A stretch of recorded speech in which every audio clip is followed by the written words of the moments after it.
everybody for coming this afternoon. I have had apologies for the lateness from Councillor Evelyn Okoto and from Councillor Peter John, and hopefully Kieran is on his way, but we will find out shortly. There is one item of urgent business, which is item 18 on the agenda, which is on the impact of Brexit on Southwark, which is the progress report, which is in the supplemental agenda, and there are a number of items for closed session later on the agenda as well. Does anybody have any interest or dispensations that they need to declare? No? Excellent. So there are no public questions, so we can move on to the minutes. Can we agree the minutes of the meeting on the 5th of February? Agreed, great.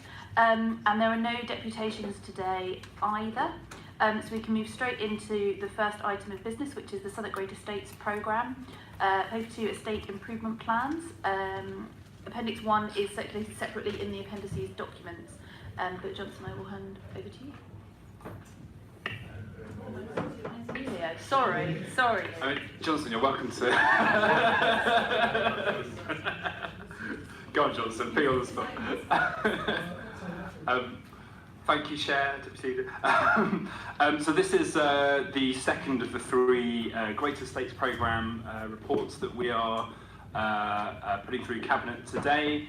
Just to recap, so the Great Estates Programme is really an attempt to try and rethink how we approach the long-term future of our estates.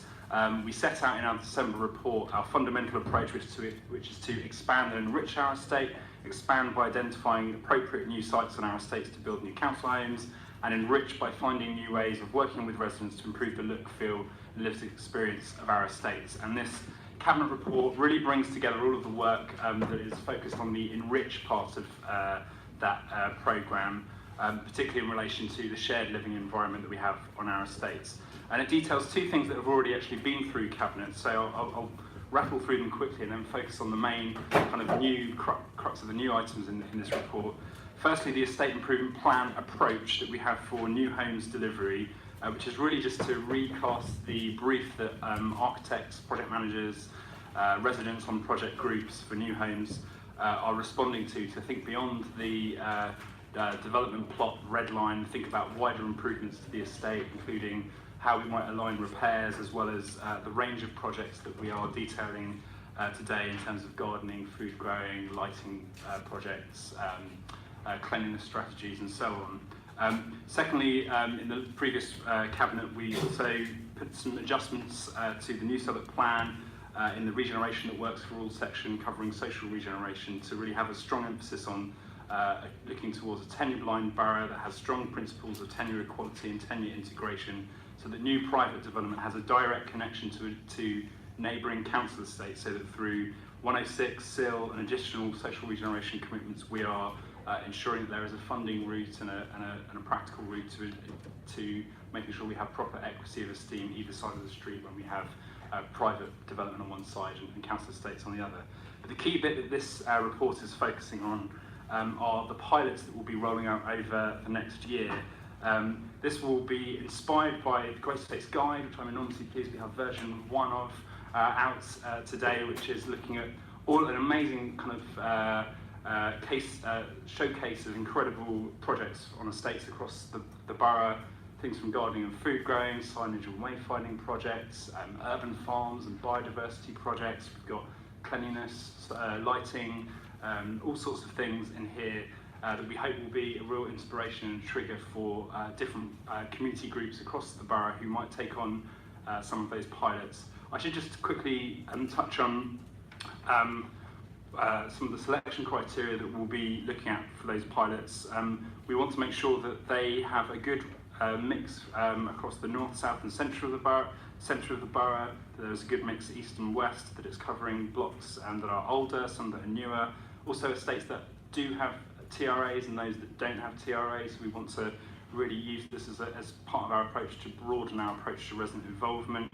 And we also want to try and apply some of these pilots retrospectively to estates that have had new homes built in them, but none of the kind of accompanying estate improvement works, as well as those estates that have been adjacent to large-scale private development. So that's generally the gist of it. The guide will be something that evolves over time. And I can't complete my remarks without enormously thanking Perry and Rob, who've been absolutely instrumental in bringing all of this together, as well as Paul, Michael, Kevin, and a whole range of officers and cabinet members as well, who've been integral. It's been a really great collaboration, and crucially the dozens, I think hundreds of people who've contributed to the guide as well across the borough.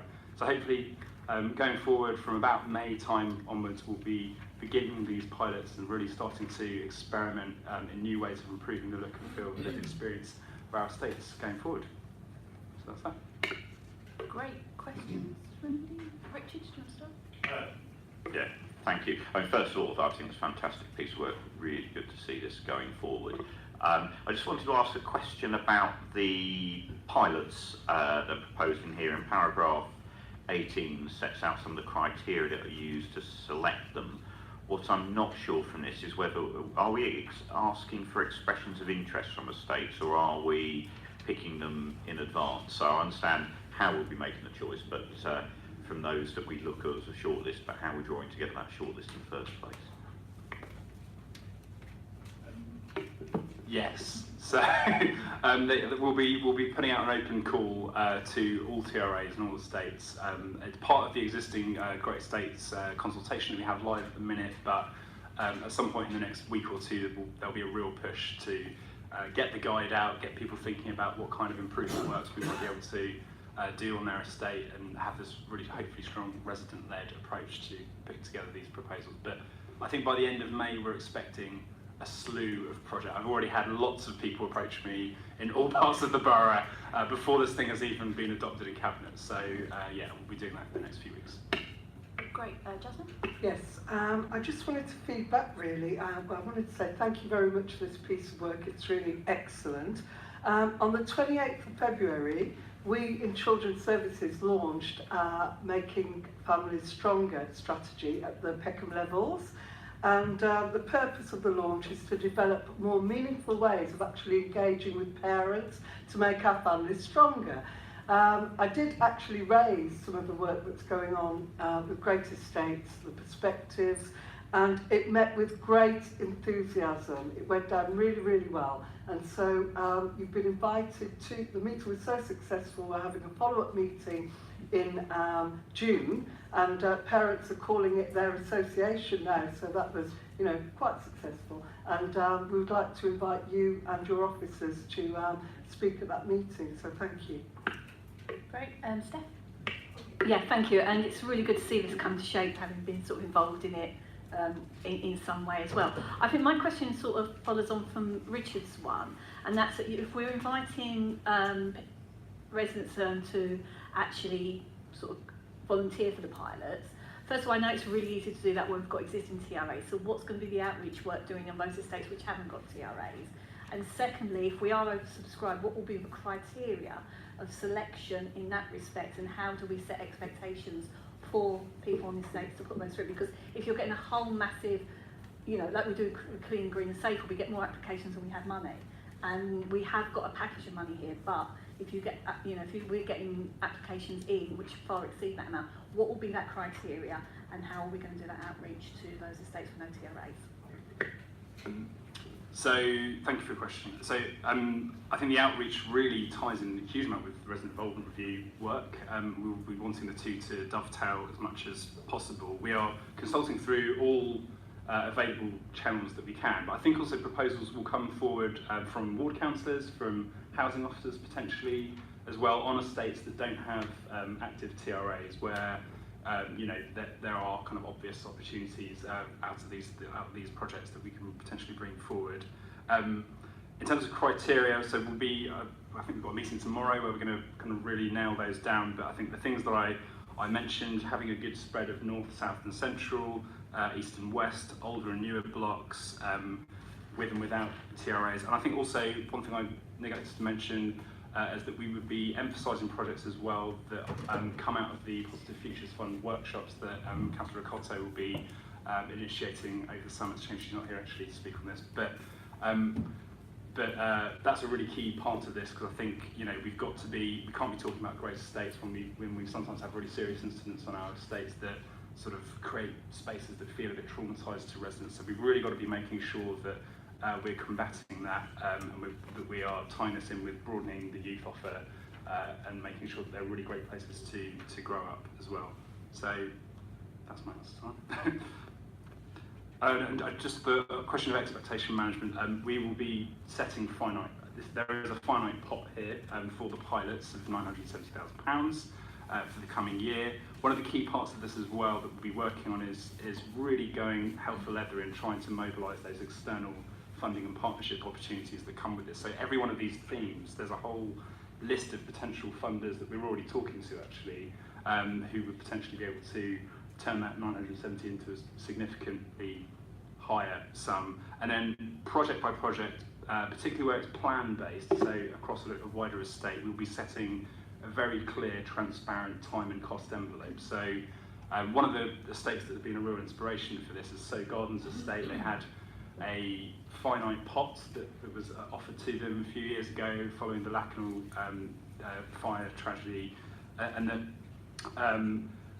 on that basis a whole wish list of 20 odd items were proposed, and that residents then balloted which order they would start working through implementing those items. So we think that might be one way of managing expectations, but we know it has been done before and we can do it again. Johnson? I would like to join colleagues in commending the report and commending all of the work that's gone into getting this report to this stage. My points are all related, and it's to do with just the point you've touched on, Councillor Pollock, in respect of particularly focusing on estates with antisocial behaviour and trying to address issues in that sense. And wanted to see, as you approach the next stage, which is very much consultation and speaking to community groups, how you will ensure and how we will seek to ensure that we're speaking to the right estates and we're having those right discussions. Also welcome the fact that there's going to be a great estates advisory group, and just wanted to probe further as to ensure that there will be community voices in that estate advisory group, as I'm sure there will be, and just in respect to the consultation moving forward, if there was one sentence or one phrase that you could really highlight in terms of how people can get involved and feed in ideas, what would that be? I'm not going to do that.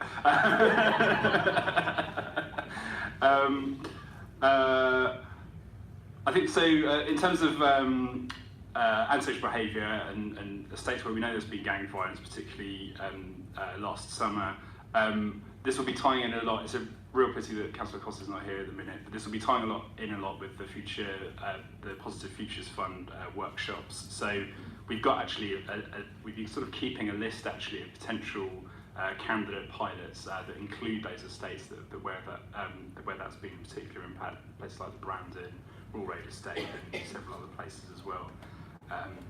In terms of making sure that the advisory group, we've got people from the community, so there will be people from the Tenants Council. I think the chair of the Tenants Council will be on it. I don't think that anybody has been put forward as yet from the Homeowners Council, but they've established that they'll have that on their agenda at the next meeting. We've also got private renters who live on estates who will be in that group as well. And the idea is that they'll just be adding value. They'll be advising us on the process of how we set up the pilots, because we want to really experiment here. We want a bit of creativity and risk taking, particularly in the first year, so that we can have the best possible evaluation at the end. Great. And Vicky? Thank you, Chair. You don't have to respond, but very quickly, the consultation that's set out in 48, 49 and 50 is not quite as extensive, I don't think, as you've set out to us verbally today. I'm happy to take your verbal assurances that this will be really exhaustive, but just to highlight that, I'm not suggesting we change the report at this stage. And secondly, I'm conscious that we are nearly 1 year into an administration and we're proposing an evaluation that will be nearly 2 years into the administration. Would it make sense that the evaluation comes back alongside a kind of future strategy or future action plan, so that in a year's time we're able to kind of see the evaluation but kind of, you know, set out what we're going to do straight away on the back of that? I don't know whether that would be feasible. So the last point on evaluation that comes back to Cabinet with the strategy and action plan, great idea. Let's do that and stick that in the Cabinet report. On the consultation, so yes, it needs to be a lot more exhaustive than is described here. I've been going around community councils, area housing forums, tenants council, homeowners council. I'm getting out everywhere talking about it. We've just recruited a new project manager who will be doing this, I think almost full time as well. So we're going to get the message out far and wide, and through every possible channel as well. And I think we've got a discussion tomorrow as well about how to roll that out and make sure that we're reaching parts that we don't normally reach. Great. So we're being asked to agree recommendations 1 to 5, including that amendment that we just talked about to recommendation 4 in terms of bringing back a strategy. May I only do 1 to 4? Fine. Fine. Okay, so let's agree 1 to 4, and then I will agree 5 afterwards. Are we happy to agree 1 to 4? Wonderful. And then I will agree 5. Wonderful. So we can move on to the next item on the agenda, which is the Albion Regeneration Programme. Thank you, Chair. Before I get started, I should have mentioned this at the beginning, but in the report, Creation Trust is mentioned, and in the vein of full disclosure, I sit on a board of Creation, but it's not particularly interest. So really pleased to bring forward this report after many years of hard work. I was going to go into the history of how we've got to this point, but we have a number of local residents, so I'm not even going to try and say I know more. But I think what this report does is 3 things. So firstly, it notes progress to date, and I'll go into that in a second. It looks at the sub-phasing of phase 4, as it currently stands. There's 966 properties in phase 4, so being able to break that up into more sizable chunks to crucially fit in with housing supply over the next few years is going to be really important. And then the final thing this also looks at is crucially the additional social homes to be delivered in phase 2. So to talk about progress to date, a number of actions have been taken to date, and really looking forward to contracts being signed on FDS imminently. In respect of over the previous 12 months, we've also seen confirmation of a CPO by the Secretary of State, and also we've seen a review of the FDS and Plot 18, which will now take delivery of that to 84% generally affordable housing, which is really welcomed by the local community and really important and delivering on our ambitions for the Aylesbury. This report also highlights sub-phasing of phase 4. As I've mentioned before, as it currently stands, it's 966 properties in phase 4, which makes a very sizable phase, and this divides it up into 3 phases: phase 4A, phase 4B, and 4C. I know, very imaginatively named. Particularly in respect of the pre-allocation,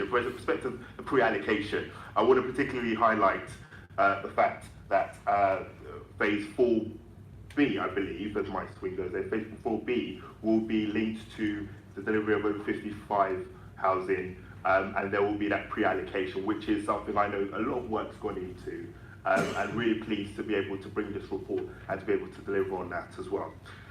The final part that I talked about earlier is additional delivery of social homes as part of phase 2. And I really want to highlight this because it's delivering on our commitment that we've set out over the past few months to get to a position where we're seeing no net loss of social homes. And I know this is something that residents have wanted to see. I know this is something that the ward councillors have wanted to see as well. So really pleased to be able to work with Notting Hill to be able to start to deliver on that, and to deliver on that as soon as possible. I would just like to end. I know Neil would like to say something. I know Jack's in the audience as well as one of the ward councillors. But I'd just like to end by thanking the local residents. You do an amazing amount to get us to this point. I know, it has its up and its down, but yeah, thank you for working with us to get us to this point, and look forward to working together over the months and years to come to get the outcomes that we all want to see. Of course, I want to thank the ward councillors, and of course, I want to thank officers, particularly Neil, for all of the work you do. Thank you. I think just add one or 2 points to it. Firstly, just a slight correction to what Jonathan said about phase 4B. It is the whole of phase 4 for plot 18, not phase 4B only, because there's a wider catchment and it is specialist housing for over 55s. So just a slight amendment there. But generally, I think it is a very key stage in Aylesbury being able to say to people living in the area, you can move into those new homes over there. For the first time in a number of years in Aylesbury, new homes coming out of the ground, and it's a key stage in the regeneration. So just before we move to questions, Jack or any of the residents, do you want to say anything as well? Do you want to come up? It's probably easiest.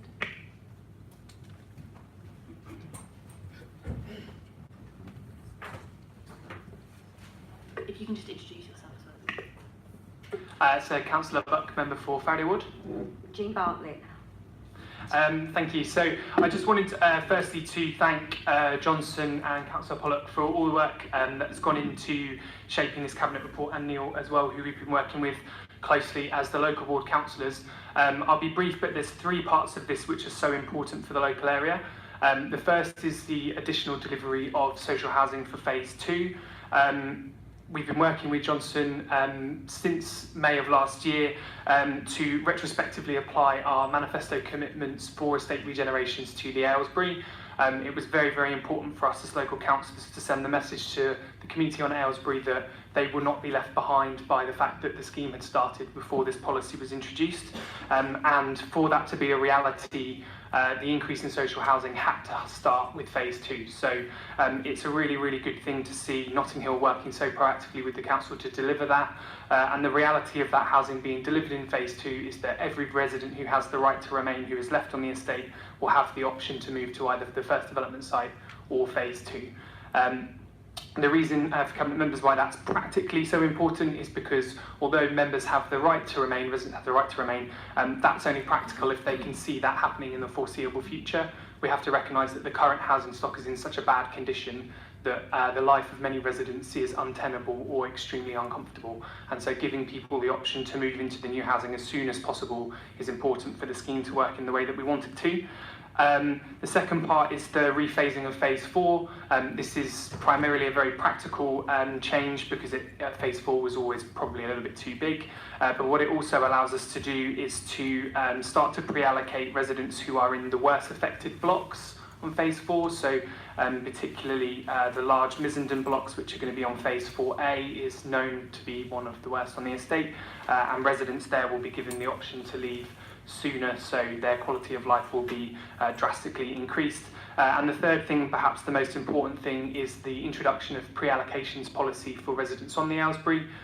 This is super, super important because what it's going to do is give the people on the estate the confidence that those homes that are being built are for them, and it will allow us to take residents on the journey as the new buildings are produced, and allow us to have a real human story to the regeneration. It's primarily been about bricks and mortar up to this point, but the community will take front and centre stage from now on. So I recommend the report, and I'd like to thank again Councillor Shittu and Neil as well for all the hard work on this one. Thank you. Also, I'd like to thank everybody, and you can imagine I've been on this programme for many, many years, and it's quite a relief to see that we're actually going to take a step forward.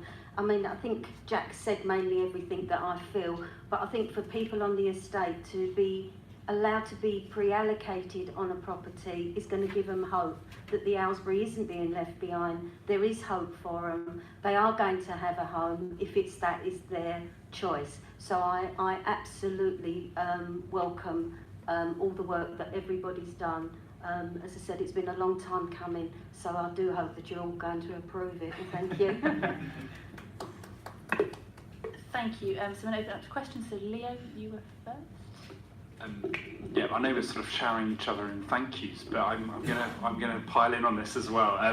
Genuinely, I can't commend Councillor Shittu, Neil, Jean, everyone in the community, but particularly the efforts of the ward councillors and Councillor Buck in particular since the election, where we have had a shift in council policy. It was captured in the first Great Estates report in relation to wanting to expand and enrich our estates and setting up some very clear terms and circumstances for any redevelopment proposal on an estate.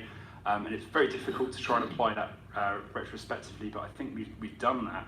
And I think at the heart of it really is just to underscore explicitly that when we do estate regeneration, it's not a displacement exercise, it's really about keeping communities together, it's about creating that dramatic improvement in people's living conditions, and I'm really pleased that we're moving in that direction here at the Aylesbury. So just congratulations to you all. You know, there's still a long way to go, but I think we've got some of the key principles here set down in this report, and I'm really pleased about that. Great. Steph? Yeah, I'd like to say thank you. It's always welcome seeing new social homes and new council homes being built and having an increase. I think that's fundamentally the right thing to do here.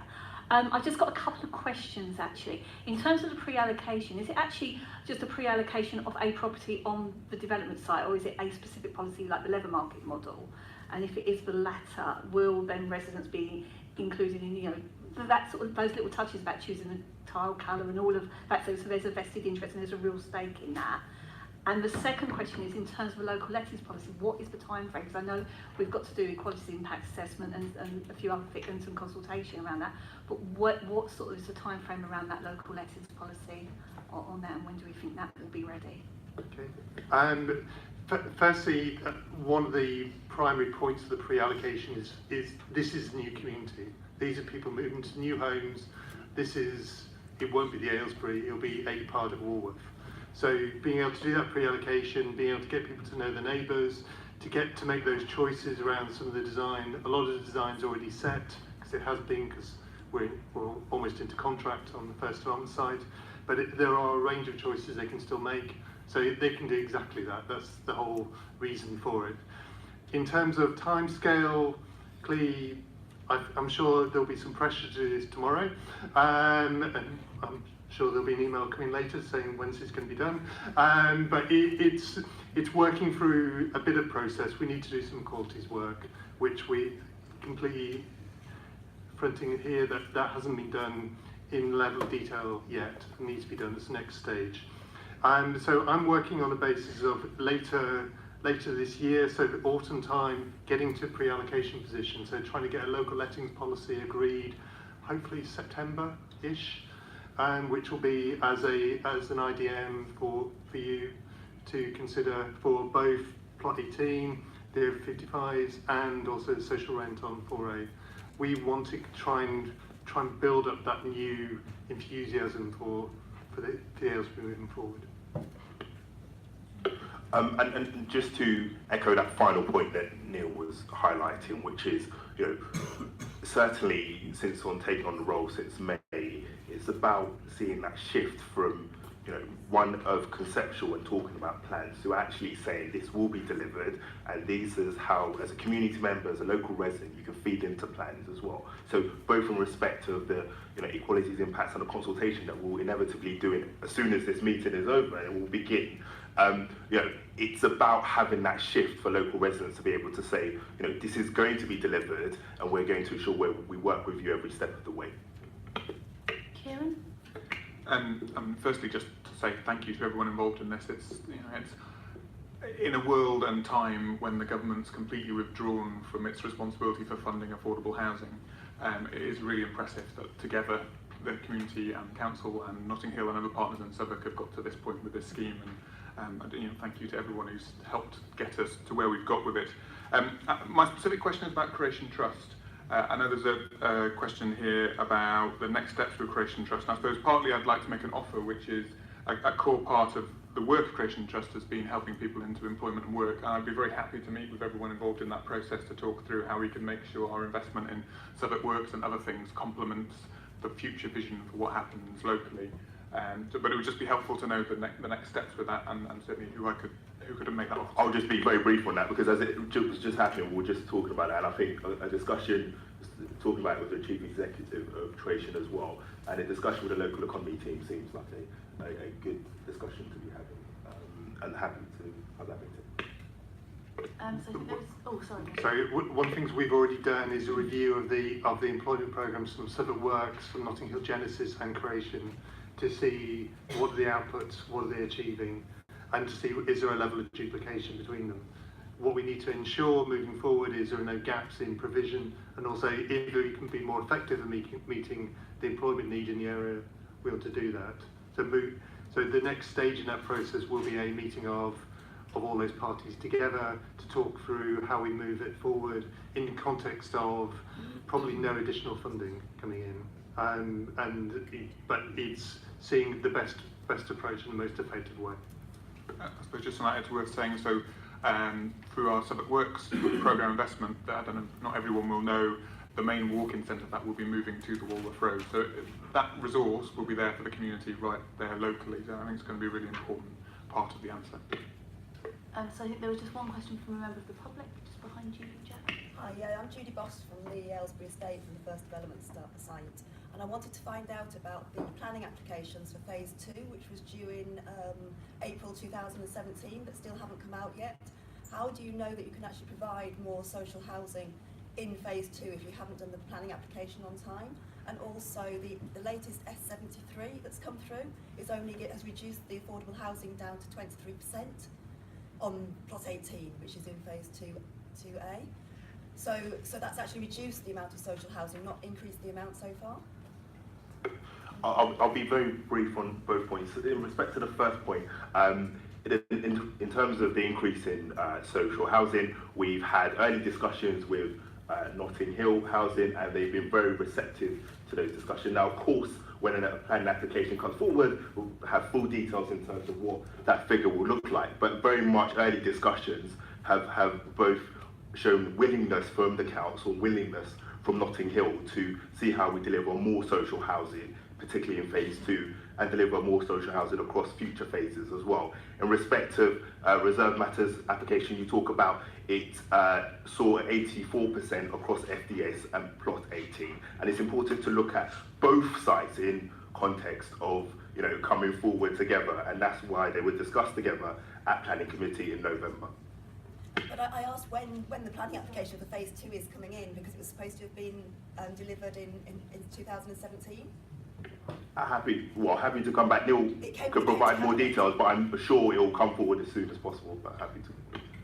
It will come forward as soon as possible. We are in very early stages of Phase 2, as Johnson referred to. We have done indicative work which shows if there's a slight increase in density, you get more homes, therefore you get more social rent homes, which is a key part about it. It will now be taken forward. The key activity from our side of Notting Hill Genesis is about getting the first 2 contracts underway. So getting plot 18 and getting FDS on site, because they've been talked about for a number of years. FDS has been delayed already by about 3 or 4 years due to the issues around vacant possession. So it's moving that forward. And as Johnson referred to, on FDS there was actually quite a major increase in social rent. There was a reduction in plot 18 to compensate that, but overall there was still an increase in social rent on FDS and plot 18, and that was covered in the previous report. Unless there are any other questions from Cabinet members, we're being asked to approve recommendations 1 to 7. Agreed. Perfect. And I'm going to hand back over to Peter. Thank you very much indeed, Rebecca, and thank you, colleagues. Apologies for my lateness. Okay, yeah, well, I do hand back to Rebecca for the faith strategy, which begins at page 29. Over to you. Thank you.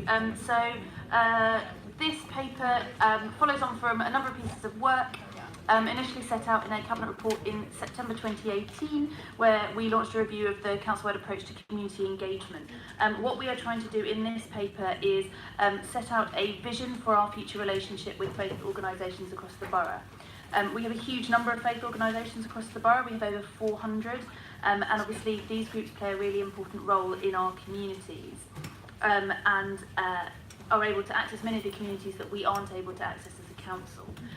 What we have done is held a number of workshops with the faith community to work together to come up with a vision for what we want that future relationship to look like. It's not just about us being able to make use of the relationships they have, but also us realising that there are a number of tensions and problems that they have in engaging with the council, and looking at a way in which we can better address those ways of working together going forward. all that this report does is set out what that initial vision is. So it's around building relationships and trust. It's around ensuring that we're targeting our engagement appropriately with our faith communities and encouraging them to be involved in the work that we're doing across the borough. It's very much about partnership working and also about the kind of sharing the training and learning opportunities that we have both from the faith communities and from our faith organisations. If we can approve this as our vision today, what we then want to do is hold a conference later in the year where we'll bring together the faith organisations, and we would like to write a joint report with the council and the faith community together about how we will take forward our work together. Thanks, Rebecca. Questions, comments on... Jess, anything you want to add? No? Okay, excellent. Jansen. Yeah, I just wanted to say thank you for the report. It's interesting, there's a body of knowledge now nationally coming out of the LGA and other organisations making the link between faith organisations and good health and well-being.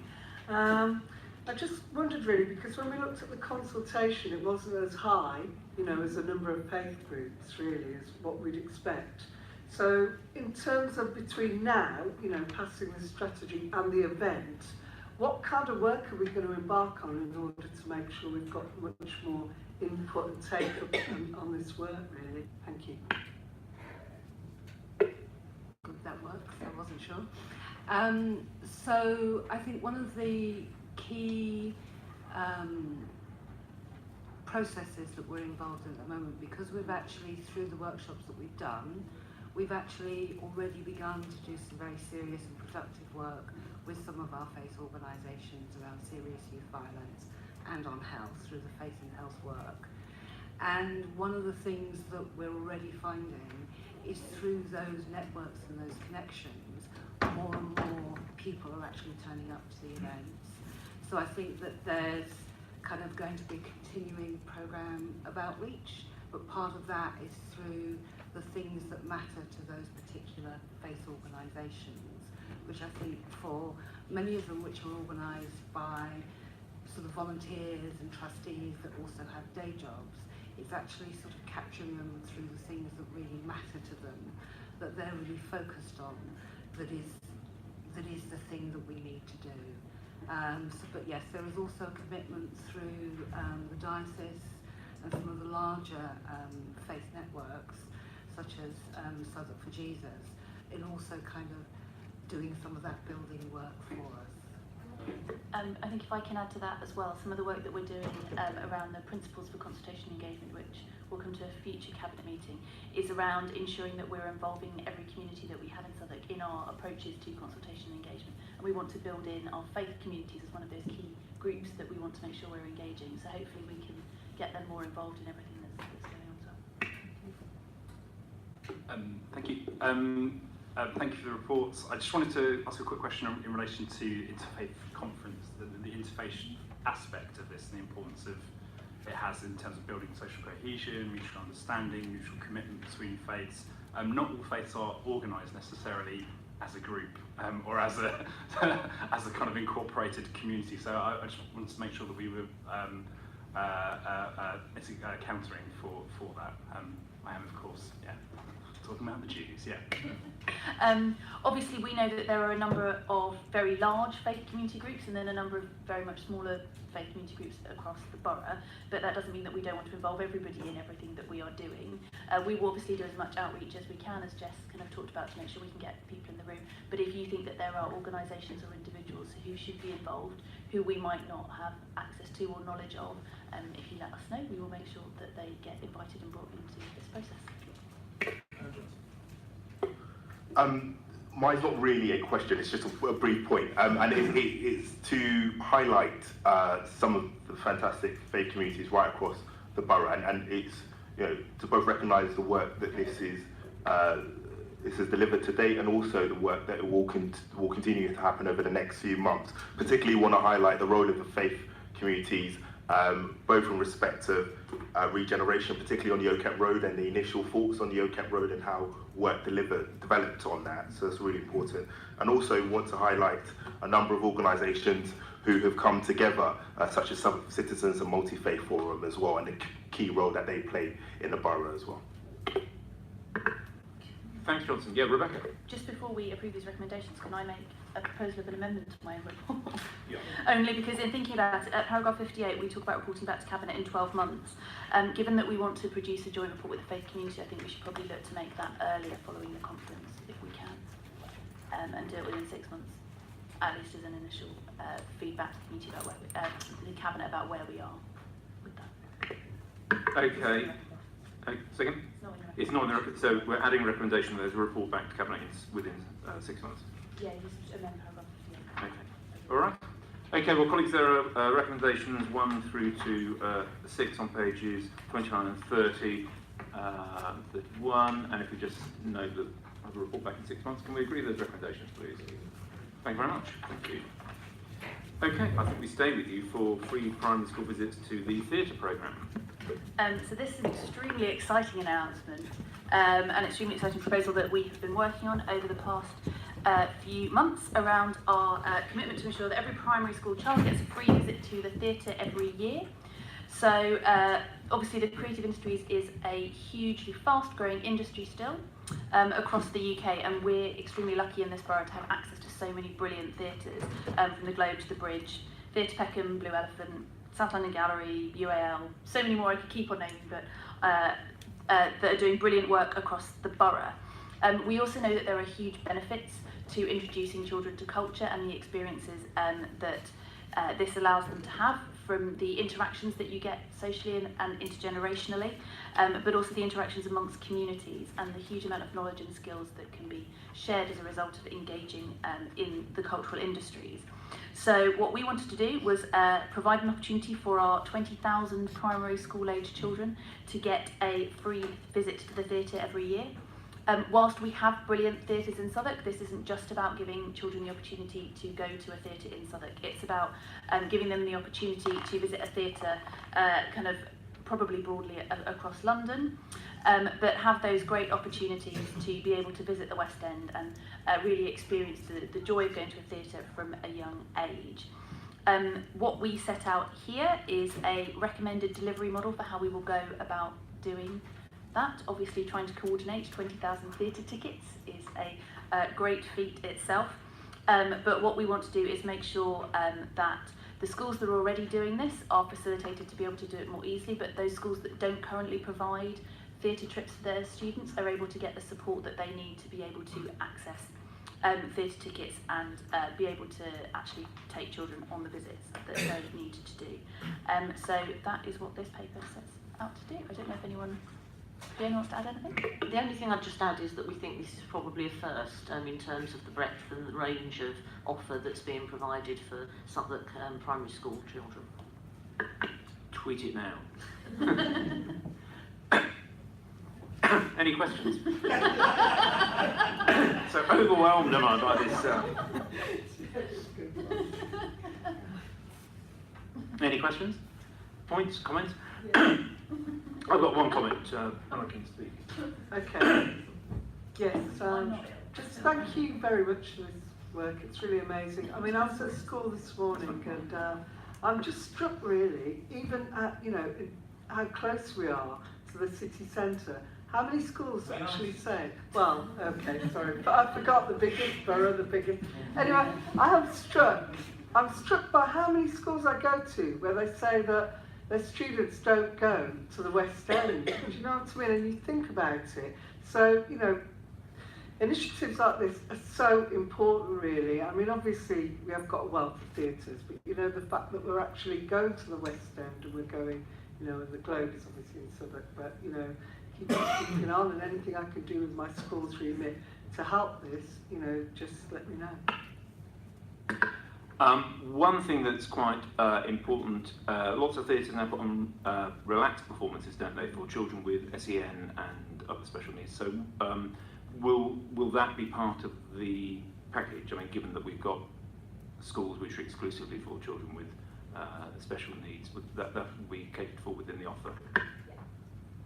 Yes, absolutely. One of the things we're very mindful of is that we have to make sure that children who have SEN, special educational needs, or any sort of additional needs will have to be catered for in this. So we find suitable arrangements and suitable performances for them to be able to attend. Great. Well, it sounds like a great thing, doesn't it? Yeah.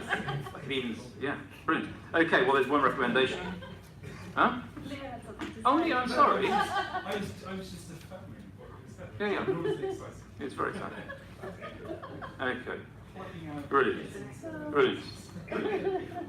Do speak because my pupils are dilated, so I'm kind of like a bit blurry. So don't feel that you. Okay, so can we agree that recommendation on page 42? Excellent. Richard Livingston will talk to us about introducing water fountains throughout Southwark. Thank you, Chair.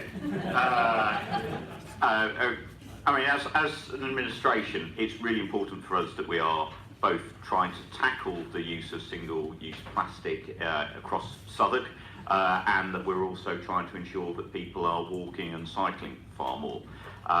Those twin priorities come together in our manifesto commitment and our Fairer Future promise that we're going to introduce more drinking fountains across the borough. So this report is setting out the strategy to do that.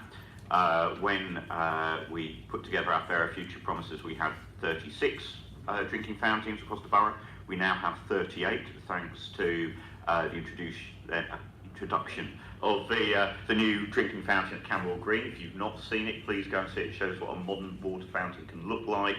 It's got the opportunity to, but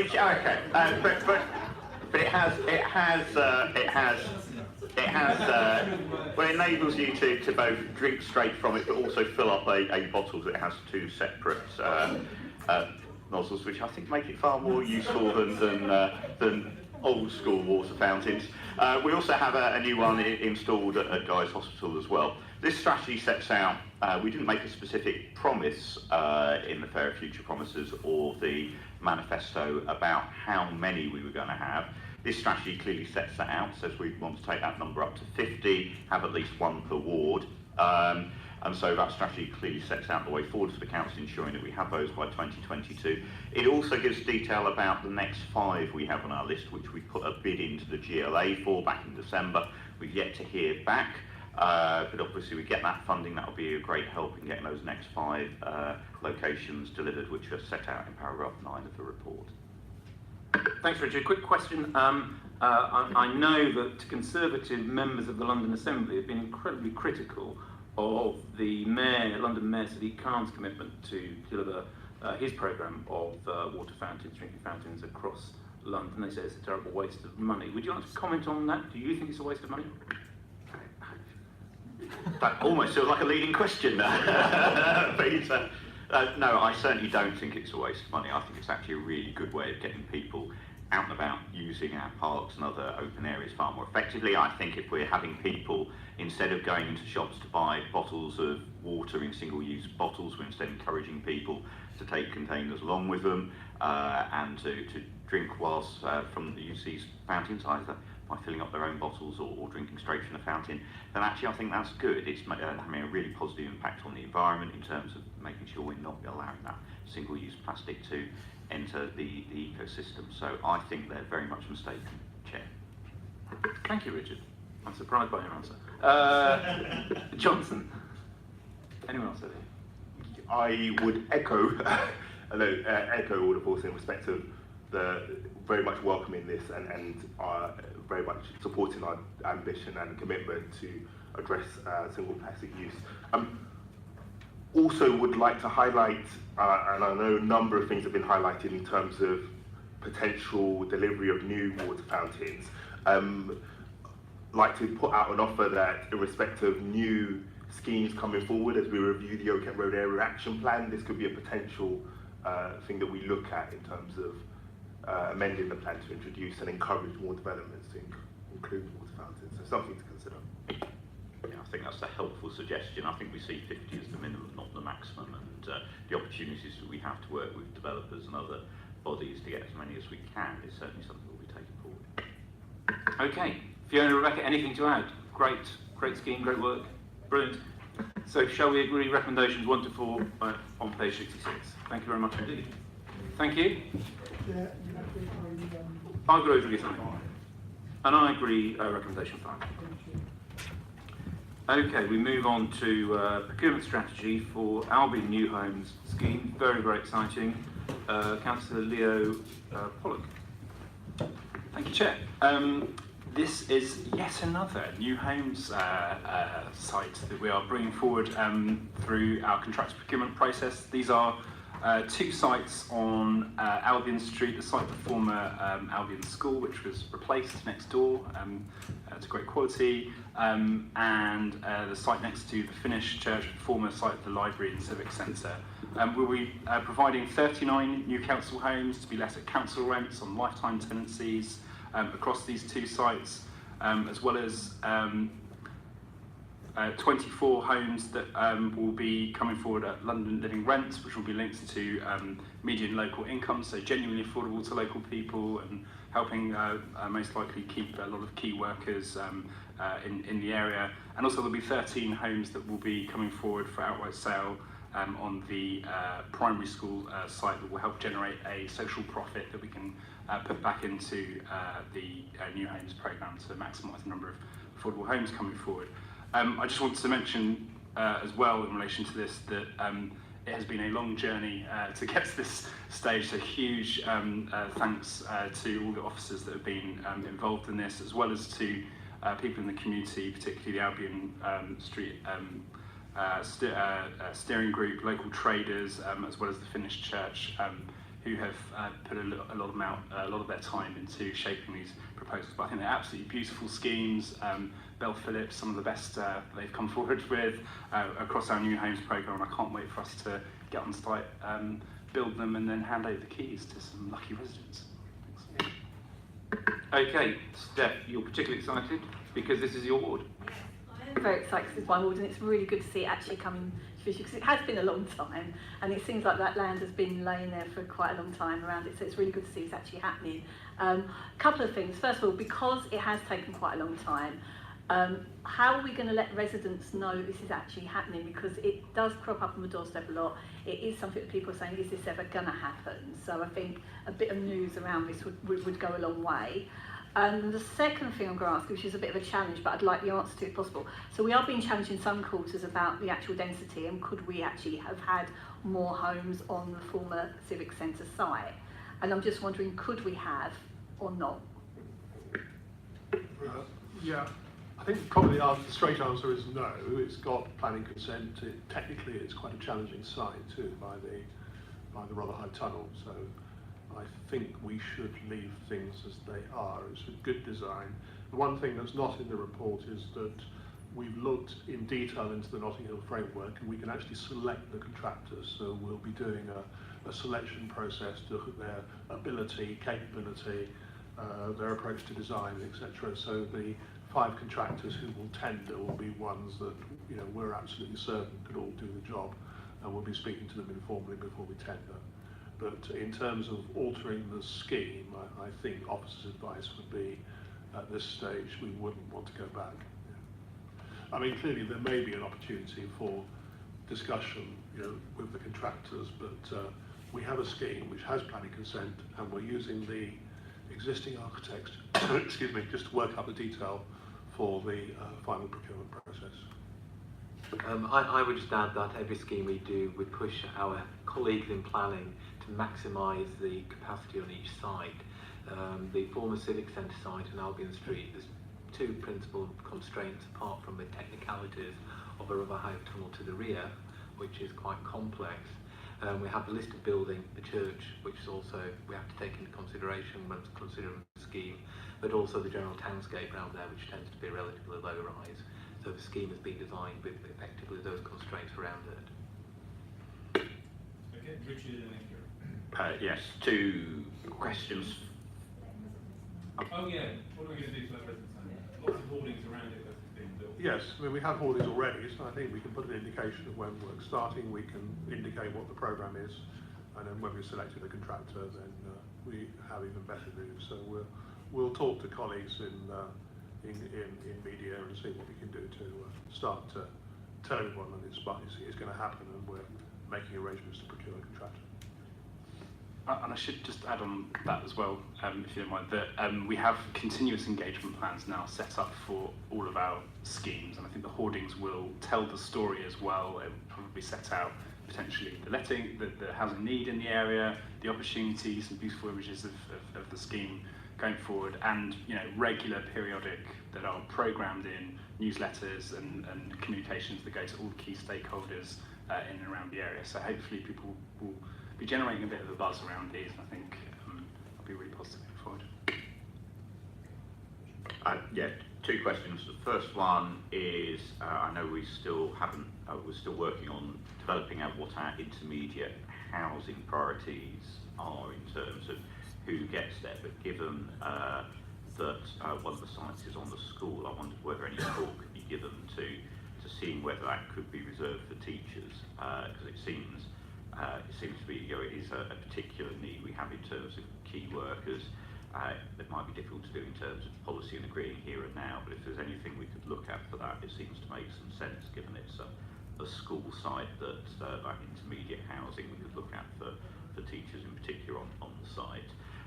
The second question, this is me being a bit pedantic, sorry, but it's just at paragraph 14. It sets out the figures for the units socially rented at the old library site was 14 and 12 intermediate, and then it gives the percentages which suggest that there are more intermediate rather than social rented at the library, whereas the numbers suggest it's the other way around. So just wanted to check which was right. Richard. They leap out of the page. That is correct. Okay, the percentage is wrong rather than the number. Yeah. The numbers are correct. Okay, I mean on that first point, I mean I was looking at figures this morning which show we have still a high number of agency children's social workers. The only place in the country that doesn't have high agency social workers, children's social workers, is Brighton, where they have they support their social workers into housing. So teachers, social workers, I think there's an argument that can be made actually across. So I don't want us to make policy on the hoof now, but I think that there's a good point you've made about teachers, because we know they face problems as well. Okay, Kieran. I just wanted to welcome the sections in here that talk about the social value economic impacts and the living wage being paid to everyone on the site, and also the apprenticeship and employment prospects that come with it. I just wonder if that again is something that could be put very clearly on the outside of the construction site, saying this is a living wage site, everyone here is being paid the living wage, local people have been employed to work here, local people have had the opportunity to have apprenticeships here, and if that could also possibly on all of our sites in general include more information about how you access those opportunities on that site and any site that we've got coming forward in the borough. So we're redesigning the hoarding template for our new homes, so we'll definitely include that. It's a great idea. As this is a two-stage process, can you just confirm when we would be expecting the contractor to be on site and, kind of digging up the ground? Yes, it's in the programme, which I can find in a minute. Just let me scroll to the programme. I'm not going to repeat what's there, Vicky. Page 83. Page 83, thank you. I suppose I'm just clarifying, we have a contract start, but we're not expecting on-site until June 2020. Yes, I mean... Okay, I think then if that's the case, I think it just makes the communications really important, because actually there's a bit of expectation management if we're talking about being another kind of 16, 17 months away from actually residents seeing these homes to start. They will see physical presence in terms of the surveys that the contractor will be carrying out. In the first stage, we have a proper competition between contractors. So that's fine. And then, when we get to the second stage, it will be on the basis that they have submitted a price and we're happy with the quality. We only move on, when we got to that stage, but I take the point. It's not so much that point, it's more the point that we're talking about doing communications with residents, but actually they might not see kind of diggers on site for well over a year. So I just think we need to kind of take some care with how we're talking to residents. Okay. Steph. And in like that, can you also be very mindful of the Mayflower celebrations in 2020, because a lot of them will be taking place in Albion Street. So there's a lot of activities planned. So if we've got sort of, diggers coming along at the same time as we've got celebrations and TV cameras and all of that, we need to be really, really mindful of it doesn't clash. Yeah, I've already spoken to Paul Cowell about the events and the construction on site, and we'll make sure we coordinate any of that. Excellent. Okay, well there are 4 recommendations here for us to agree, colleagues, page 74 to 75. Can we agree those 4 recommendations? Thank you very much indeed. Thank you, team. Okay, we then move on to procurement strategy for the approval of main contractor procurement for Cater Street 2. A report that starts at page 97. Who is this? This is you still here? Okay. So thank you, Chair. Same thing, different site. We're looking to bring forward a contractor procurement for Cater Street. So this is the second phase of our extra care hub that we have in Peckham. We'll also come with a community information hub and a new day centre with specific facilities for residents with early onset dementia, and we're bringing forward 50 new extra care council homes at this site as well, with works due to start on this procurement approach, hopefully early next year, completed by the summer of 2021. I want to hand over to Jasmine as well, with your indulgence. You might have something to say on this as well. Well, I just wanted to thank everyone involved, really. You know, anyone in adult social care will tell you that when it comes to supporting independence for people with early onset dementia and older people with care needs, it's not just, you know, one approach, one size fits all, but actually it's a multidisciplinary approach. And I think the fact that we're opening, you know, that these new homes coincide with the opening of the disability and the older people's hub means that we're moving in the right direction, really. And that's all I have to say on that. So thank you, and I very much look forward to it opening and getting people in there, and you know, more of the same, really. Thank you. Johnson and Richard. I've kind of asked this question before, but I just want to get the answer just so that everybody is aware of it. You probably will know that at the front of Tyre House last year there was a lightning strike and there was some damage, and just wanted to seek assurance in respect of construction and build of these new homes that would be looked at. Of course, we hope that lightning doesn't strike twice, but on the chance that it does. Yes, and the thing I should also add, apart from the issues of lightning strikes and the technical build of the scheme, this project has already been a part of substantial briefing. So, you know, we've learned the lessons from Cater Street 1, but most importantly, we've looked at extra care nationally and built that into the brief. So, yes, there's a lot of learning from the first scheme, both in terms of the design, but also crucially, the internal environment which was built into this. Okay, I've got Richard Step here. Yeah, I mean, I have to say, I mean, despite some of the issues there may have been at the first building, you know, Toast House, it's actually a fantastic place. And yet the homes in there are really great. I think it's, you know, it's treating the residents that live there with the respect that they deserve. You know, it's a fantastic facility to be able to build more homes there. I think it's brilliant. One of the problems I know that we did have initially was with the telecoms in particular, and just making sure that we are happy that those sorts of issues which happened in the first building won't recur here. Absolutely confident they won't recur. But I mean, the serious point is that Laura has looked into all of this as part of the briefing process. So we're aware of all the issues, and we'll make sure that it will be designed to absolute modern day standards. Okay, Yeah, it looks really good, and I'm really welcome this actually. I suppose my question again, this one is about communication, but in a different way, because obviously the people who are already living in phase 1 of the building are very vulnerable, and with onset dementia, it's about how are we going to sort of communicate what's happening at the back of their building to them. There could be some concerns and uncertainties around it, so it's about that constant message and reinforcement. I'm just wondering, is there a plan in place to do that? There's no physical plan right now, but there absolutely is an engagement plan as part of the construction process, so that will absolutely be addressed.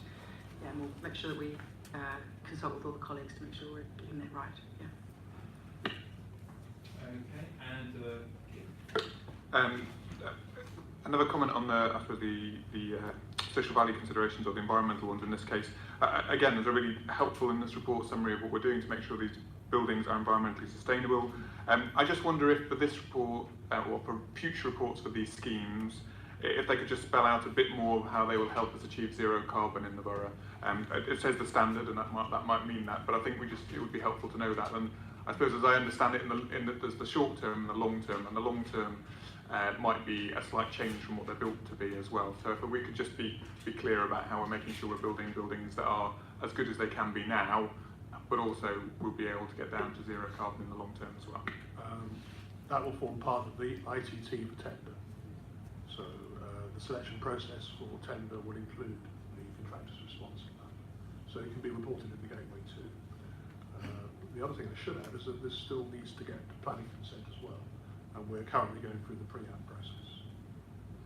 Okay, that's I just wanted to come on in on Steph's point, communication, because I've been down to the site quite often, and there's a real, it's a buzz really. Everyone's looking at it, wondering when it's going to come online. You know, there are so many stakeholders, the pensioners group in Southwark, and a lot of people are like really, you know, whether you agree or you don't agree with the front door policy, you know, everyone's a buzz and talking about it. So I think Jay and Wendy and all the people on adult social care can absolutely help with the communication. I mean, it's already started, it's not even built yet, but yeah, we can definitely help.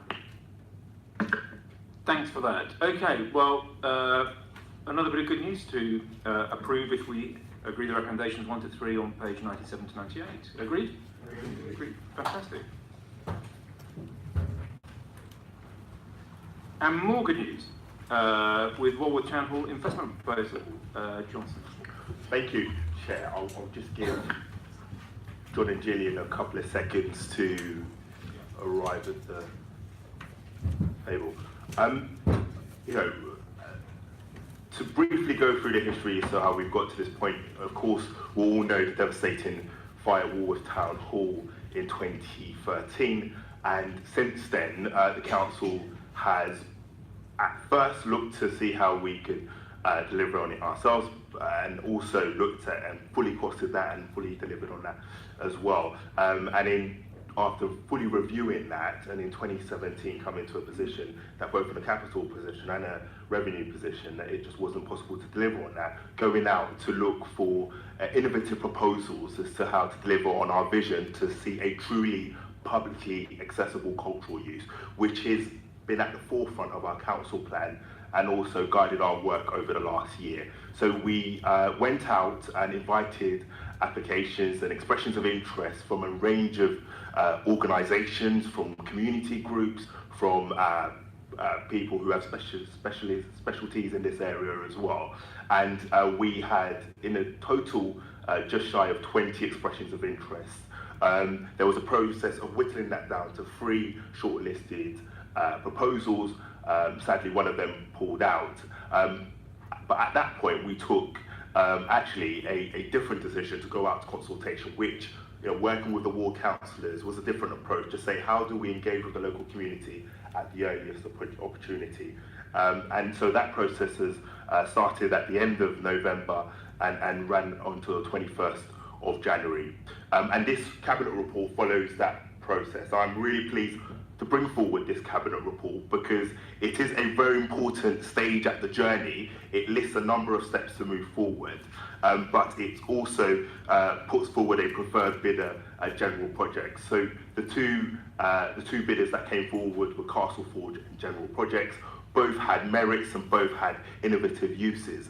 But following consultation discussions and following an evaluation process, identifying a number of good uses from the general project proposal, which identified a music studio, creative workspace, and also looked at opening up a new entrance fronting onto Walworth Square, crucially delivering on our ambition to activate Walworth Square, and complements the recent delivery of a memorial on Walworth Square as well, which is really important. To briefly touch on the consultation, it's fair to say that there were still some questions and concerns in terms of what the process will be moving forward. So I've sought to engage with community groups, and I know members from the Walworth Society are in the audience, and sought to assure them that this is very much an important stage in the journey, and we will continue that dialogue, and I know General Projects are committed to continuing that dialogue, and I've had a very positive discussion with them moving forward as well. One of the key things that General Projects have also put forward, and one of the things we've also requested as a council, is a dedicated community space, one that will have a management board, which will have the council, which will have General Projects, but crucially will have the community at the heart of that management board. So this cabinet report also identifies recommendation number 6, which I'll highlight, which asks officers to go away, working with the local community to develop a structure for this management board as well. And to ensure that this community space is the best quality, really delivering on the community's ambitions, this report also identifies £2 million grant that the council will be putting forward specifically for that community and cultural space as well. So really, really pleased to put forward this report, recognising that there will be some further work in detailing the proposal moving forward and detailed and further engagement with the local community. But really pleased to where we've got to at the moment, and really looking forward to the months and years ahead. If I could just add a recommendation, amendment to the recommendation, just thinking about recommendation number 6, it currently says that it will be coming back to Cabinet. Cabinet might be minded actually to just give it a bit of timeline as to when we would hope that it would come back to Cabinet. So looking at Gillian and John, 6 months would be a good time frame for it to run through its course and come back to Cabinet. Is that possible?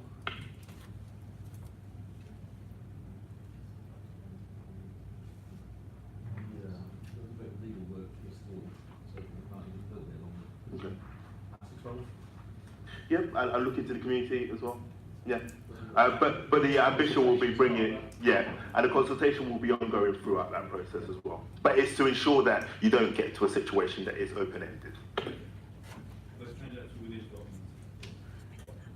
Okay, brilliant. Brilliant, and it is good news because we've got the library kind of on one side of the square, we've got the War Memorial, and then we'll have a dedicated civic space within the Old Town Hall, which does make it a proper civic space, doesn't it, Dan? Yeah. Complete the square. Building up risk register where they've been for the best part of 6 years, haven't they? Yeah, it's fantastic, 6 years. Rebecca, as a ward councillor as well. Yes, thank you, Peter. I want to express my thanks to the officers for all their work on this, and also to Johnson for his work in driving this forward. I'm really delighted that we are now at a place where we have a plan of how to bring the town hall back into use. I have 3 points that I wanted to briefly raise. The first one was around the management board, and I wanted some reassurance that what we are aiming to do with that board is both draw on the expertise of people locally, both within the Walworth area and wider within Southwark, if we're talking about this being a town hall for the whole of Southwark, and allowing it to have that kind of sufficient independence that we want it to be able to have, to be able to really put its mark on what we want that space to be.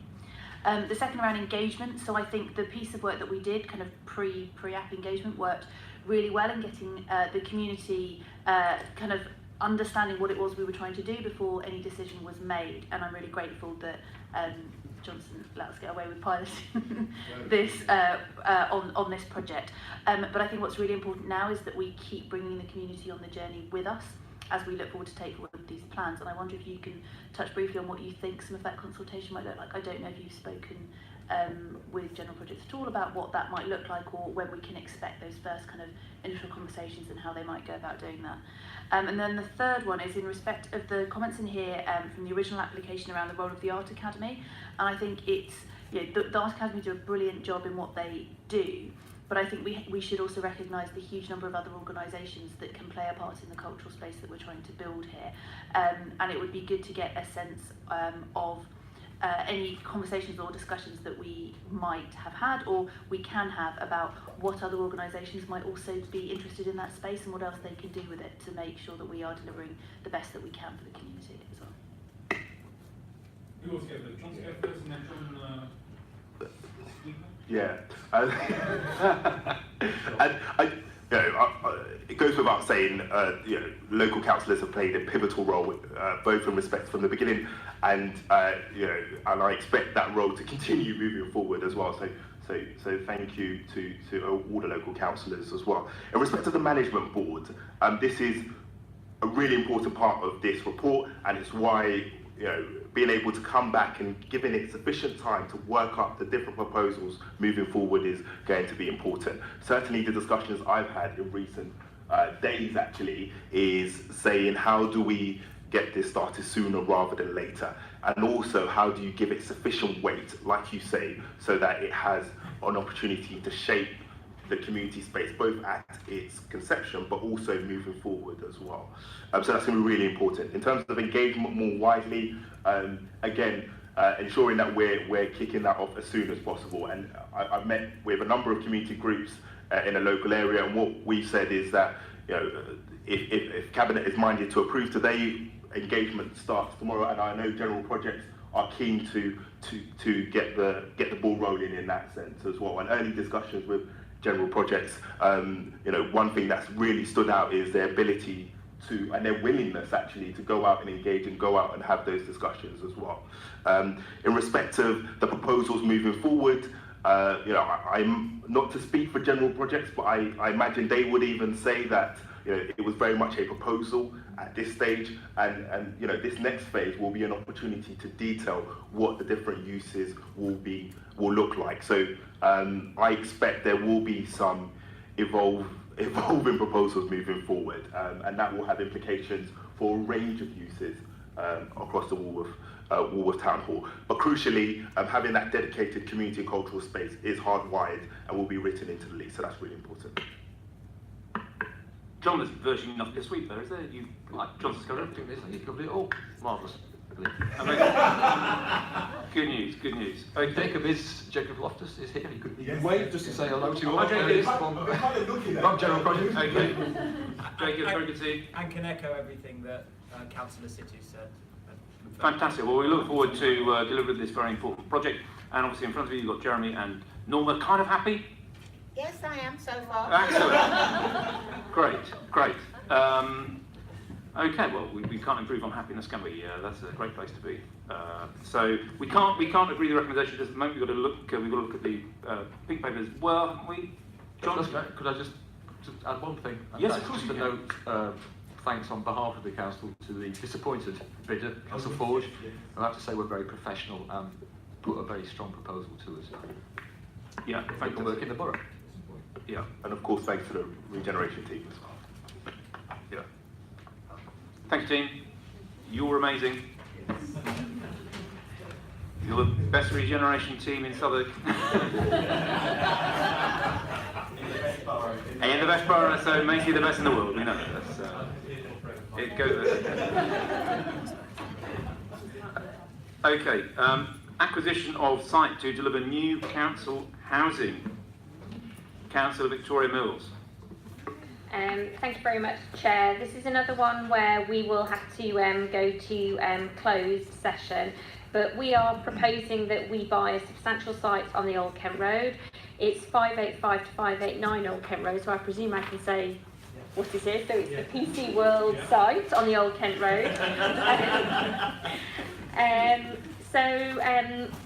This is primarily, it's going to be, we're proposing buying it from the housing revenue account because we want to be absolutely clear that this is a site where we will be putting new council housing.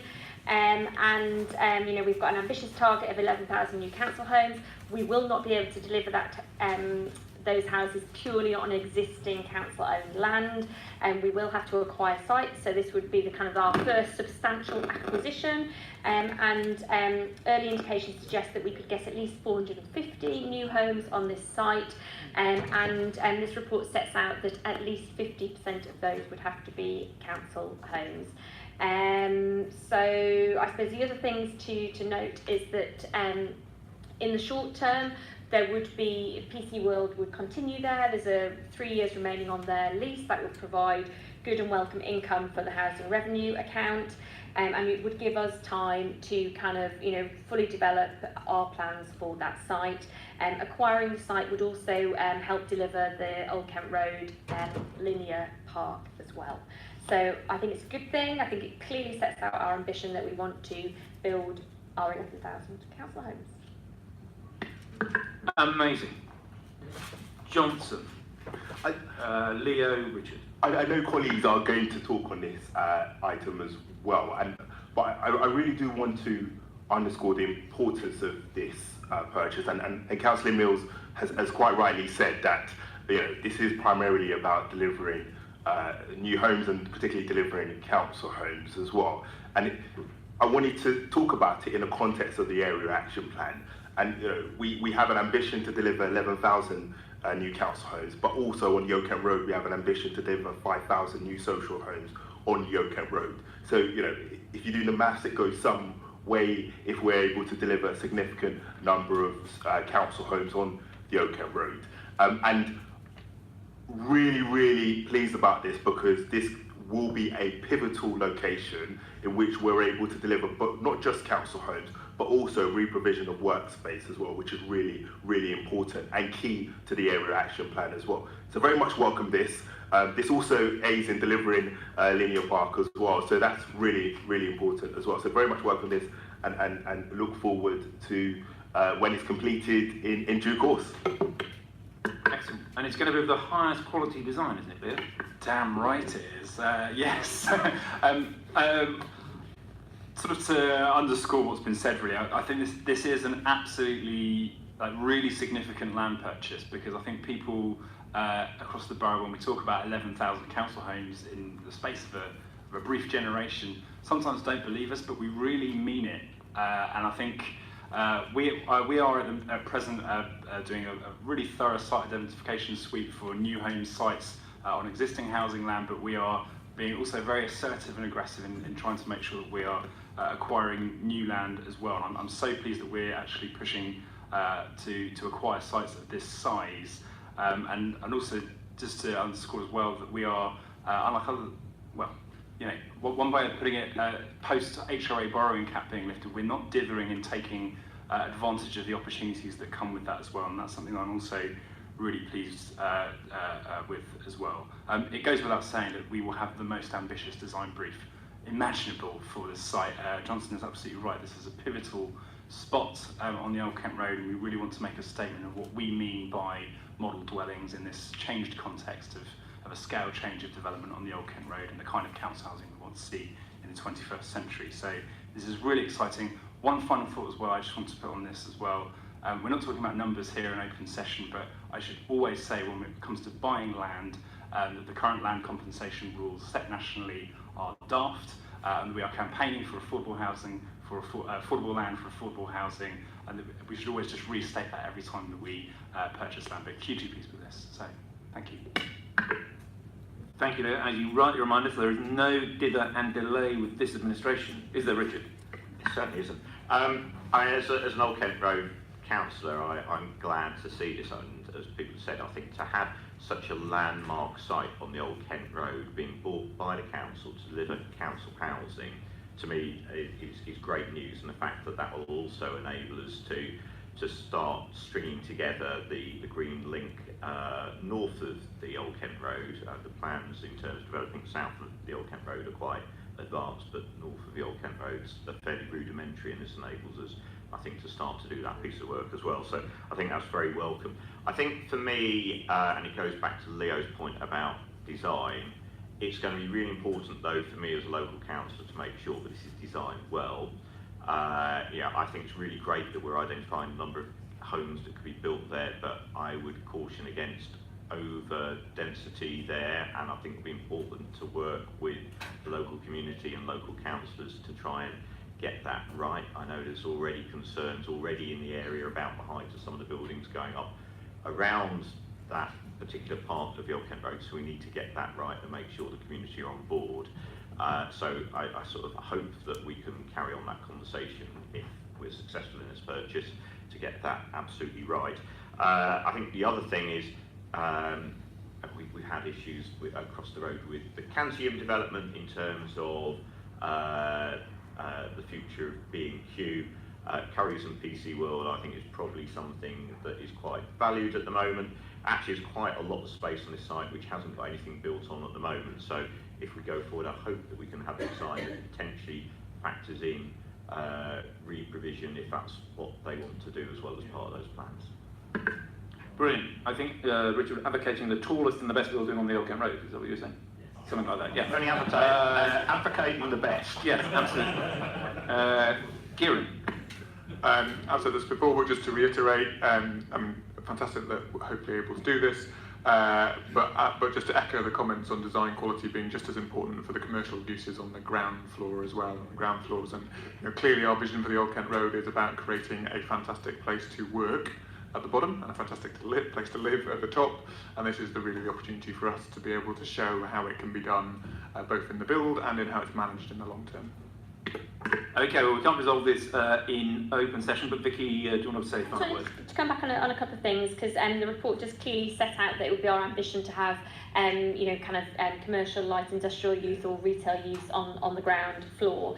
I think as well the fact that we are not planning to rush to planning committee anytime soon gives us time to see how schemes are coming forward on the Old Kent Road and design not only a really high quality scheme but something that complements or works with those things that are going up around it. I think very much our intention is that we let PC World run out their lease and take that revenue in the short term. Okay, well, we'll leave that there. Vicky, the finals report, which is also going to be in closed session, is land adjoining the Hoarding Club at 56 to 60 Comber Grove.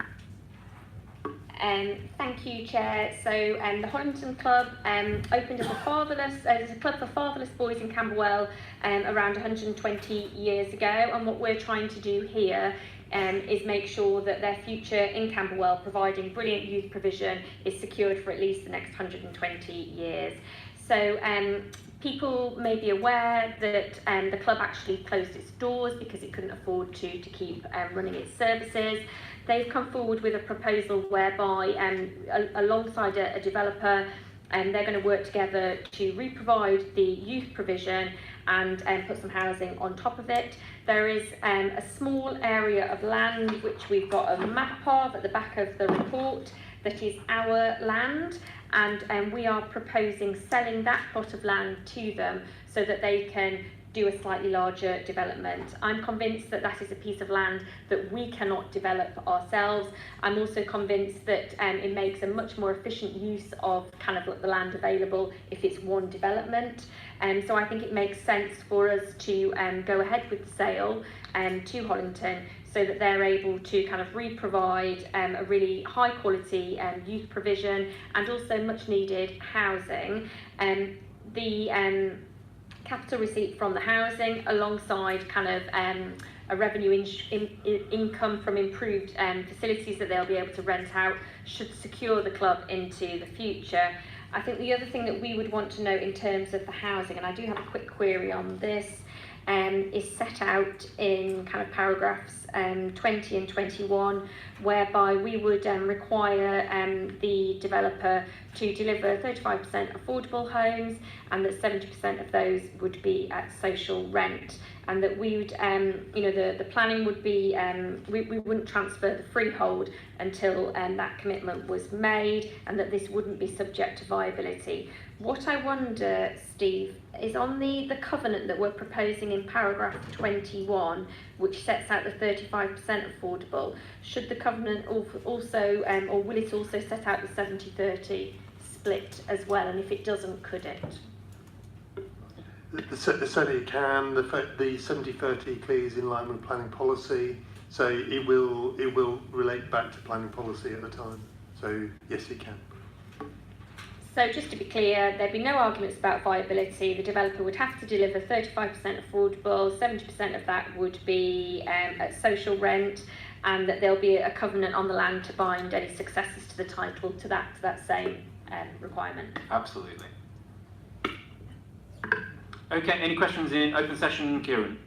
just comment on this one because it's in my ward and it's just a really important development, and the Wyndham and Comber estate needs more youth provision. It's been a real gap in the provision for the estate, not having the Hollington Club up and running since they've run out of money, and this is just a really practical way to bring that provision back again and secure its finances for the longer term, so I really welcome this. Great stuff, and great. Okay, good. Well, we'll leave that there for the moment, and our final report in open session is the impact of Brexit on Southwark progress report. This should just be a big shrug, shouldn't it, really? Exactly. We may know, may know later. Who knows? Who knows? And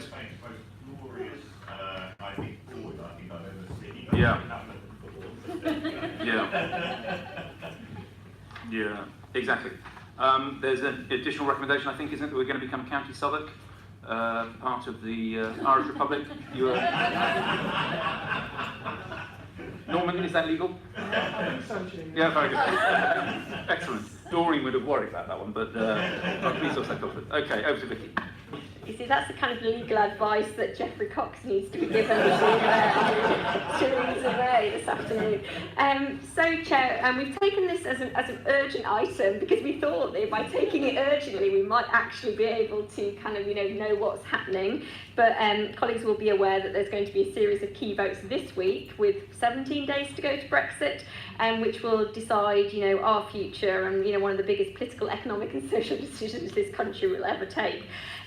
But I mean, so this, we have made progress since we heard from the cross-party Brexit panel in January, and things like our risk register has been published and updated, and there's some really good communications is happening. Brexit is a feature in Southwark Life this quarter, and there's a really good bit on the website about what you should do. I know that we've already been doing some really good work with our employees to make sure that they are being supported to get EU settlement status. I visited the Southwark Registry Office to see the document checking service. I mean, what I would say there is that this is yet another example of a government IT project which is just kind of totally flawed and not fit for purpose, and I imagine that if Brexit goes ahead, we will be kind of continually inundated with that service for months to come. So I think we're doing a really good job, and that we are trying to prepare as well as we can. I'd like to thank Stephen for all the work that they are doing. But yeah, I mean, I wrote this forward yesterday morning and it was already out of date by 5 o'clock yesterday afternoon. So, we live in ridiculous times. Okay, thank you, Vicky. I mean, I think it's worth saying that we're, as a council, quite well plugged into what's going on across London. As colleagues know, I've had meetings with the Secretary of State as part of the MHCLG Brexit Delivery Board, and the Chief Executive is part of the Strategic Coordination Group for London, which meets tomorrow and then daily from the 21st of March. So we're doing as much as we can locally, but we're also quite well placed in terms of plugging into what's happening strategically across the capital. Fine. Okay, they've got nowhere to go, but Johnson and Richard. In the never-ending confusion, it seems that there is the prospect of having a delay to Article 50, which might mean there will be subsequent EU elections. And if there are EU elections, I imagine there will be a cost for the council. And would that be taken from the contingency fund that we have? Somebody might have the finances better than me. I'd understood that we had enough kind of money in our elections budget to for a potential general election. So I would imagine we will be absolutely fine within the current budget that we've set for European elections if they happen. But I think the position is much more complicated. In order to take part in those elections, we would have to have a new treaty with Europe. Because of the position that we're already in terms of having triggered Article 50. So the issue in relation to an extension to the deadline is that it may well be the case that it wouldn't be able to be extended beyond June the 20th for exactly that reason. But of course, as Councillor Nell said, we live in very interesting legal times. I think it's highly unlikely that we would be taking part in the European elections under any of the circumstances that are currently facing us in relation to Brexit. Okay, I'm going to take Jasmine, and then I'll take you. Just my question was really on that point. So, but you did then. So because that was the question. So it was really just making sure that we have the contingencies in place if we do have to have a European election. Because it does look to me as if that does look as if it's certainly a lot more likely today than it was yesterday. It will not be the hardest fought campaign, would be my real situation. Or will it be? Who knows? But anyway, okay, right. Yes. Fine. Me? Yeah. I think the answer to your question, therefore, is we don't know. Financially fun. Okay. Organisationally, it might be tricky. Yes, I just wanted to thank Councillor Mills and all their team for keeping a clear head and steering us through. I do want to look at the risk issue on the social care. It becomes daily, it becomes more complicated because obviously you talk about the social care providers and the money that they get, but actually because of the austerity, it's cut social care by what, 800 mil, well basically by quite a lot over the last, since the beginning of austerity. And I think the uncertainties around Brexit are making these private companies think actually this is a good excuse to get out. And on the one hand, you could say, well actually, that's all right because they can come back in-house. But even that is a double-edged problem because actually there are things at personal budgets now which a lot of, not everybody, but many recipients of social care have got used to and quite like. And that would be pretty difficult for us to deliver if we then take it in-house. So there are risks upon risks really which we'll need to be aware of. I don't disagree with that, but and Tim's here, so he might be able to help with this. But David Quirk Thornton raised at Health and Wellbeing Board that actually maybe the bigger risk is the fact that our social care is now 25% funded on a one-year grant. And so from year to year, our social care is in precarious situations as a result of austerity, and we'll be no different from other councils on that. Okay. Well, colleagues, I think we're asked to note this report and note progress on the work that's been done. So I think if we can agree that, can we agree that? Anything else that anyone wants to say? Vicky, you look like... Sorry. I did propose in my forward, but we haven't put it in the recommendation, that we bring an update to Cabinet in April. It might be that we have, huge amounts to report or virtually nothing. Yeah, when is our Cabinet in April? What's the date? I think 30th. 30th, okay. Yeah. Well, I think we reserve the right to call an emergency Cabinet meeting in the interim if need be. Okay? Fine. Thank you very much, and that's agreed as